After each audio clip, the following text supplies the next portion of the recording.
Hi, welcome to the Shepherd's Rest Dog Talk. This is episode 70B. I'm Cam and this is Julie. Yes, this is the Haftarah discussion of this week's Torah portion, and it is found in 2 Kings 4, 1 through 37. Now, some groups only read through 26.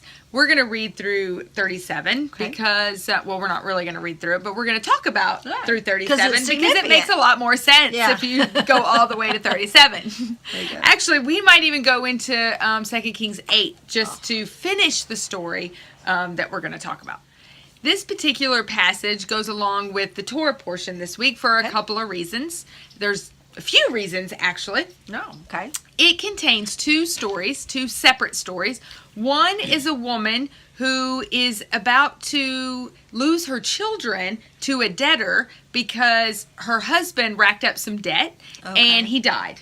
And she's about to lose her sons, and she pleads to Elisha. And we know Elijah was before Elisha. There you go. And the way I remember that is Elijah is a J, and a J is before S. Ooh, Elijah and good. Elisha. Very nice. Yeah. Very nice. We also see, if you study Elijah and Elisha's life, that there are a lot of similarities in the miracles that they perform. Yeah. And then you also, in the Brit Hadashah, will see Yeshua performing those exact same miracles in the exact same places. Yes. Which is really kind of neat. So, and just a little higher degree. Each one does a higher degree.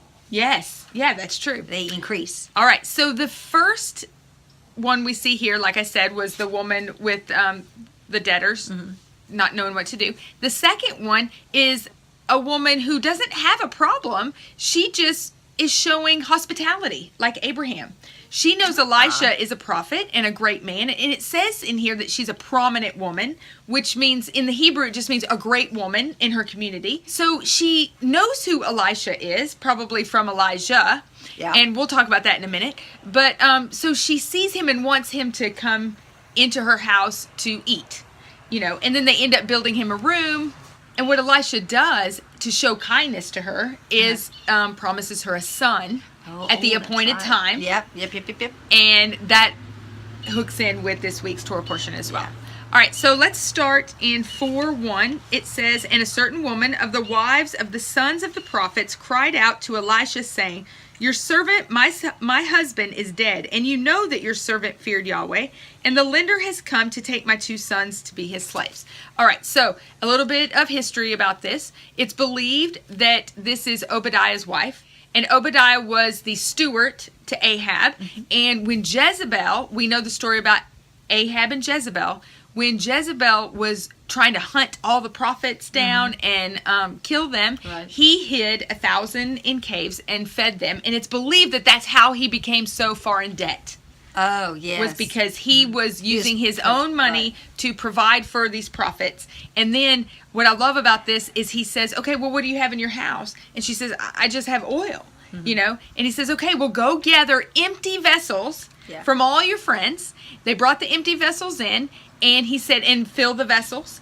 And she went in, and I don't know what this means, but it happens twice in these passages. Both times the miracle happens after it says they shut the door. Yeah, I mean, there's all kinds of, in Isaiah it says, "Come, my people, into your rooms and shut the door." Before for the wrath or whatever it is that happens Revelation after that. Revelation says, the door I shut can't be open, the door I open can't be shut. Yeah. Oh, and Yeshua talks about go into your private places. Yeah. Shut the door. Or when he raised the little girl from the dead, he shut the door. He only allowed a certain amount of people in, and then he shut the door. Yeah. And so we see these women, or we see this woman, the first woman, who comes and says, "My husband was a great man. He feared Yahweh." Obadiah, yes. Okay, so after he rose again, the Lord did, only those who believed in him could got to see him. His resurrection, yes. So let's say maybe this is pointed that there's only certain things that his people can see, but no one else can. Yeah. The door's shut. You can't even participate in this unless you're at this point. Right. And I mean, what faith it took of this first woman to, I'm just going on the first one because, she doesn't say, "I fear Yahweh." She said, my husband did. You know, my husband, she's going on the authority of her husband. It reminds me of Israel. Yeah. Right? Oh, yeah. Because, and then he says, okay, we'll take the empty vessels, fill them with oil, and they continued to be full until the last vessel, and then it says the oil ceased. And well, that reminds me of the fullness of the Gentiles. Yeah. Right? So until the fullness of the Gentiles come in, he's not going to be returning, or the miracle of the northern kingdom coming in, right, and that's isn't complete. And that's what the fullness is. Yes. It's not just a bunch of Gentiles. It's that understanding who is cut off coming back in. Right. It's the resurrection. Yes, and because of their belief, because of their faith in doing what he said to do, they were saved through the hard times. The 2 sons were saved. They were not taken captive. They're as slaves. Right. They were not taken slaves. And then they were preserved for the rest of their lives. Right. I really just saw Israel here, filling Absolutely. the empty vessels are us. Yeah. And the And the oil. Spirit. And until the last vessel, that last empty vessel is to be full, that's when the oil will cease. And that's when... So everyone's equally provided for. Right, and then they're preserved. Filled, then they're preserved through the millennium, right? Right. If you're willing to be filled with that oil. Right. Yes, absolutely. Yes, but you have to be an empty vessel. That was the whole point of this. Yeah. They had to be empty vessels. And that's probably the hardest because part. otherwise we're mixing. Right. Ooh, good. Now we see with the second story, starts in verse 8. It says, and it came to be on a day that Elisha went to Shunem. This is just south of Nazareth. Okay. Where there was a prominent woman, we know means a great woman, and she took hold of him to eat some food. In other words, she's like, I know who you are. Please, come in, eat. It's like Abraham running out. Yeah. I know who you are. Please, come in and eat. Yeah. Yes. Yeah. And it came to be, as often as he passed by, that he turned in there to eat some food. And she said to her husband, look, I know that this is a set-apart man of Elohim who passes by us continually. Please let us make a small upper room on the wall, and let us put a bed for him there, and a table and a chair and a lampstand, and it shall be whenever he comes to us, let him turn in there. Okay, here's something really neat about this. All right, so if you take the first letters of, first bed, which in Hebrew is mittah, table is shulken, chair is kisei, maybe, and a lamp is ner. It makes mishkan, which means sanctuary. So she made him a sanctuary, put all the things that you would see in a sanctuary. You can rest. You have a place to lie down. You have a lamp, so maybe you can read get word. light. Yeah, you get light. Absolutely. A table for bread. Yes, to eat, because she knows she's feeding him. Right. Well, those are all the things in the Mishkah. I mean, the bed would actually probably be the ark. Oh, where yes. the Torah rests. And he's a man of God. Too, yes. You sit. I mean, it's also the mercy seat. Right. So both right. of those are there. You have Right. the light. You have the showbread, the bread. And just to give a little history about the kind of person this woman was, we need to go back in the time of Elijah. Okay. With King Ahab. Okay. Now, it just occurred to me this year that he is the king of the northern tribe. That is so significant. And I don't know why I never got that before, but I guess because we've learned so much in the last year about the southern and the northern kingdom. Yeah. But Ahab is the one that brought in Jezebel. Right. And Jezebel is the one that brought in all of her paganistic worship styles and caused everyone to worship Baal. Right. There was already there with Astar and the other. It was already scattered out, but she made it okay. Well, and she was the queen. Right, fully accepted. Yes, she was the wife of the king of the, right. So if she's doing it, well, then it must be okay. She's actually just acting like Solomon's wives. Yes. Because that's what Solomon's wives did. Well, she is the model that one of the churches is modeled after. Yeah, we see that with the church of Thyatira. Those aren't my words, that's the words. We see that in Revelation. Thyatira, let's just go read it real fast because I think it'll make this whole story even make sense even more. Yes, meaningful for us today. starting in Revelation 3:18, it says, "And to the messenger of the assembly of Thyatira write, this says the Son of Elohim, who has the eyes like a flame of fire and his feet like burnished brass. I know your works and love and service and belief and your endurance.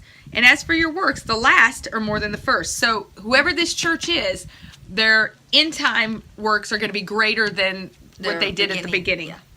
"But I hold against you that you allow that woman Jezebel, who calls herself a prophetess, to teach and leave my servants astray, to commit whoring and to eat food offered to idols. And I gave her time to repent of her whoring, and she did not repent." So the point of that is there is a church who brought in paganistic ways and caused the children of God to stumble and to eat food sacrificed to idols. And yes. So do you think that was a rehearsal or a foreshadowing of the harlot at the end? Because the harlot is going to be from among. Yes. And she's going to lead them away. Right. So she was a Gentile. Right. She wasn't Israelite. She was a Gentile, but she was grafted in. Right. She was brought into the midst. She was brought into the midst, but she brought all her stuff with her. See, the Lord says you get rid of all of that stuff when you come to me. Right. When you come to me, you walk in my statutes, my ways. You don't walk in the old ways and say it's for me, So that's very important because, like I said, there is a church that has led us away from the original, from the Torah, which is what Jezebel did here. However, in the time of Elijah, there were 7,000 people who did not bow to Baal. That's it. Out of the entire northern kingdom, only 7,000 and of course, were faithful. But he felt like he was the only one. So they weren't like well-connected, all going to service together. Right. But in the time of Elisha, they were. Right. So in the time of Elijah, they were spread out. They felt alone. They felt like we're the only ones doing this. No one else is doing this. Everyone else is bowing to Baal. And they were a remnant. Right. But then there was a little hidden. Yes, but then there was a little gathering in the time of Elisha, and they began to assemble on the new moons, on the Sabbaths, for the feasts. They begin to practice the ways of Yahweh. And we see this because in a little while when she goes to visit the prophet, her husband is like, "What are you doing? It's not a new moon or a Sabbath," because that's when they would congregate together. Right. And I don't know. I found that very encouraging for us today. Yeah. Because while we're very small in numbers, we're still refusing to, compromise, and we are beginning to gather on the new moons and the Sabbaths. But I'm sure years and years and years ago, whoever you are out there that was doing that was probably all alone and very small in number. Yay, there's 4 of us. Yes. But now I can see us starting to. We're spread out everywhere, but through the great internet and through, word of mouth. And little pockets are everywhere. That's right. So we are able to everywhere. be connected. Yeah. Very good. All right, now we see starting in verse 12, Elisha wants to do something for this woman. Okay. All right, because of her hospitality, he's like, "What can I do for you?" Right. And he says something very interesting. He says, "Look, you have gone to all this trouble for us. What is there to be done for you? Should I speak on your behalf to the sovereign, to the commander of the army?" And she said, "I am dwelling among my own people." In other words, there was no reason for him to speak on her behalf because they're dwelling in safety. Right. That was the point. They're dwelling in safety. So he says, okay, Now he uses as the mediator to speak to this woman, his servant. I'm going to call him Mr. G because I don't know how to say his name. Gehazi. I don't know. But anyway, you see this servant for Elisha throughout 2 Kings. He's the one that goes out to Nahum, the king, the Syrian king, right? Now, I'm not going to compare him to the Holy Spirit, because there's a lot of things he did that was not good. But the point is, he was the mediator, So the mediator tells him, "Look, she didn't have a child." And we know that the child is the one who's going to carry on the name, is going to take care of the mother, all of these things. She didn't have a child. So he says, "Look, at the appointed time next year, you will have a child." And that is another reason it hooks with this week's Torah portion, because it's said to have been I love this. The rabbis can't agree, so they say it was either spring or fall. Well, Yeah. isn't it how it is today? Like with Yeshua's birth, we don't Yes. really know. It's either spring or fall, Yeah. right? Which they say that about Isaac's birth too. They're Yeah, not same real thing. sure if it was Passover or Feast of Trumpets.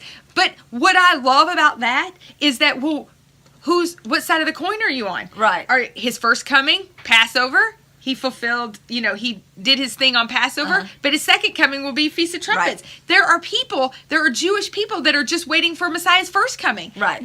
It's going to be his second, but they're waiting for the first, Right. which would be around the Feast of Trumpets. So it's funny how it could be either or, Yeah. and it's going to be, Right. And this child grows up. It doesn't really say how old he is when this happens, but he goes out with his father. We're the reapers. It's so at the time of the reaping. It's the harvest. The harvest, yes. And he dies. And the mother is so distraught, or he faints, is what he does. yeah. He doesn't die out in the field, but he faints. So they bring him to the mother. The mother holds him, and he dies. So she's so distraught, she puts him on the bed in the prophet's room. In Elisha's room. In Elisha's room, the upper room. In the sanctuary. That's right. Puts him on the bed, and she heads out to visit the prophet. Now, when she does, the servant comes out. Is all well? She goes right past the servant, straight to the prophet, Right. and says, I told you not to deceive me. And Yeah, I didn't ask for this. Yes. Now you're taking it away? Right. So he immediately knows what that means. He sends his servant with his staff to do his bidding. And he tells his servant, kind of like Yeshua tells his disciples when he sends them out, don't greet anybody on the way. Right. Take the staff. Just go straight there. Just do what you're supposed to do. That's yeah. right. Go do what you're supposed to do. But he can't do it. The servant gets there, puts the staff on the head. It didn't work, But it wasn't but the woman stays with the prophet and says, she's like Ruth. She clings to him and says, as the Lord lives, I will not leave your side. Yeah. Or I think she says, as you live, I will not leave your side. In other words, as long as you're here, I'm with you. Right. I'm not going with the servant. Yeah. I'm going. I'm not with the secondhand That's man. right. I'm with you. Yeah. So you did this. You come fix it. Yeah, right. Yeah. So he does. He comes with her, and when they get there, I love how he does it. He does it just like Elijah did when he raised the woman's son. Yeah. He lays on top of him. It says eyes to eyes, mouth to mouth, hand to hand, stretched out. And I really like that because it's he receives the blood, but he's not he doesn't wake up yet. Okay? But he's revived.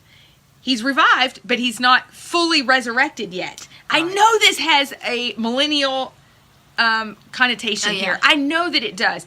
Because and does it say he's still sleeping? Does it use the word sleeping? It doesn't use the word sleeping. It just says that he is revived. Right. He becomes warm and all the blood returns to him and he's revived. It makes me think of, on the second day we will be revived, and on the third day we will be healed. That's what I was wondering we don't know how many days was it a day's journey? We don't know this, but quite significant because I doubt. Here's the thing. I doubt Elisha lived nearby, or else he wouldn't need to spend the night at her house. Right. Well, he lived. Another day's journey was to his house, so it was like so that tells you that it's not like so she it was just one day there, she didn't, one day back. Right. She didn't just walk to the grocery store on the corner. Right. Right. No. She's going a long way. Right. Which is why he sent his servant, because he could probably run a lot faster. Well, and if he's not with the woman, he may be thinking, you go, all you got to do is take care of you. Whereas we travel, now there's more involved. There's bathroom stops, yes, things a lot. Like that. We know. We know about that. Right, yeah. But what I love about him being on top of him, it wasn't until there was that perfect mirror image that he was revived. The heart beating, the blood flowing. Well, it was like it's. I think of the body, until Yeshua has that perfect mirror image that he can, lay hold of to revive us. It's not going to happen, right? That goes back with the oil thing until the fullness of the Gentiles come in. Yeah. So but then he gets up and he paces back and forth and in the house, and then he goes and he does it again, and it says he sneezed 7 times. Well, we know 7 is very significant, you know. Yeah, and sneezing is 2. Okay. Well, on the spiritual side, it's removing Yes. Spirits, when they have to leave, a lot of times it'll be on a body function, a sneeze, a cough, a body function. And so, Yeah. Anyway, that's what I immediately think of. Bring 7 more. I mean... Oh, yeah, that is good. I didn't think about that. So, well, okay, so just on that note, if the enemy came to take, the thought of, oh, yeah, I'm taking this body, this testimony, I'm taking it over. And then the Lord's like, no, you're not. I'm just going to use that as a testimony. Right. Well, here's what I saw, okay? Here's what I saw. I saw at Yeshua's first coming, that the Northern Kingdom was brought in, that it was a new birth. Yeah, right. We're born again. Right. But through the 2 days that he's been gone, It's just laying on the bed. It almost was as if dead. You know? I mean, we've gone through times where it's just like, he says to the church of Sardis, you have the reputation that you're alive, but you're dead. Yeah. And then we see what's next, Philadelphia. Yeah. Philadelphia is brought back to life. Yeah. They're barely hanging on, just like the boy laying there, right? But in the end, when he finally, when he's here, strengthens. right? It strengthens, and he is resurrected. Well, that even makes it more to me with the whole demon thing, getting out the bad, because that's what Sardis has to do. Oh, yes. Sardis has to get that out. Oh, wait, 7 times. All 7 churches have to be overcomers. Oh, yeah. That's part of overcoming, getting out our flesh, overcoming our flesh. And we know from Paul, we don't fight against flesh and blood. Right. We do. Okay, it's one of those things like they're the ones, the puppet strings. Right, But right. we overcome our flesh by cutting those strings. Yeah, good You know what I comparison. mean? Right. So while that is what we're fighting against, it's through our obedience that cuts those strings Right. off. That's why we can't be their puppet. That's why if you're obedient to the Lord, He has to flee, Yes. because that's that cutting. So that's what I would say the 7 times, or I didn't think about that until just now. Well, until you put your 2 cents in, which I think was great. together, it just Pretty soon goes. we'll have $1. We're at 4 cents. We got a ways to go. All right, well, I'm going to end with the end of this. You find it in chapter 8. It's not part of this week's Haftarah, but in chapter 8, there is a great famine. So after the son is resurrected, there's going to be a scarcity of food for 7 years. And he tells the woman, look, take your family and go somewhere where there's not going to be the scarcity of food. And so they do. And when they return, everything's been destroyed and everything's been sold, all of her possessions. So she petitions herself to the king. And as she goes to petition herself to the king, guess who's there? The servant. Mr. G. Mr. G is there. Mr. G is there, and you see the king saying, so tell me all the wonderful things that Elisha did. So as he's telling him about how he raised this little boy from the dead, in walks the woman crying and wailing and petitioning the king, and he ends up giving her all of her stuff back and everything she missed out on. And I thought, that's exactly what, didn't he say, I'll restore to you what the wormwood has that's eaten? What, and Joel, it does a complete opposite. Even Job. Job lost everything, but Job. Everything was given to him. And that's how it's going to be for us when, when he returns, or whenever it is that's given, everything that was taken will be given back, and probably 10-fold, 100-fold, because that's what. Well, think about the extra appreciation you now have for it. It will feel as if it's 100-fold because the appreciation you now have for what was lost. Yes. Ooh, that's good. That's really good. All right. Well, that's all I have for you today. I will try to get that down to 15 minutes. I doubt it'll happen, but maybe 30, 25. Anyway.